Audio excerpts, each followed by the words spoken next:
അല്പം ബോധമുള്ളവരെ തന്നെ ബോധവൽക്കരിക്കാൻ പറ്റുന്നില്ല. അപ്പോൾ എല്ലാ മാർഗവും പരാജയപ്പെട്ടപ്പോൾ ഇപ്പം നമ്മൾ തീരുമാനിച്ചു, ഇനി മദ്യം വാങ്ങുമ്പോൾ 20 റുപ്യ അധികം കൊടുക്കണം. ഈ സ്റ്റിക്കറുള്ള കുപ്പി, സ്റ്റിക്കറിൽ QR കോഡ് ഉണ്ടാവും, അത് തിരിച്ചവിടെ കൊടുത്താൽ 20 റുപ്യ കിട്ടും. 20 റുപ്യ പോകണ്ടെങ്കിൽ വലിച്ചെറിയാതിരുന്നാൽ മതി.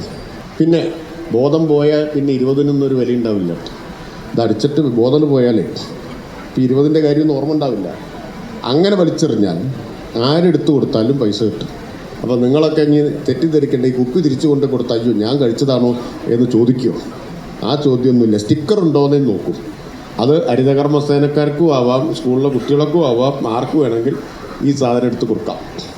ഇത് റോട്ട് കിടക്കാൻ പാടില്ല. ഈ 20 റുപ്യൊന്നും സർക്കാരിന് വേണ്ട. ആര് കൊടുന്നു കൊടുക്കുന്നോ അവർക്ക് കൊടുക്കും.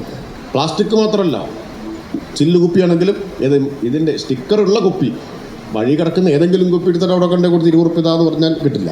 ഈ സ്റ്റിക്കറുള്ള കുപ്പിയായിരിക്കണം. ആരോഗ്യത്തോടെ ഇരിക്കാം, മികച്ച പരിചരണം ഞങ്ങളുടെ ഉറപ്പ്. Shoranur medical trust, Shoranur. .view news. കാഴ്ചകളാണ് ലോകം, കണ്ടു തുടങ്ങുക.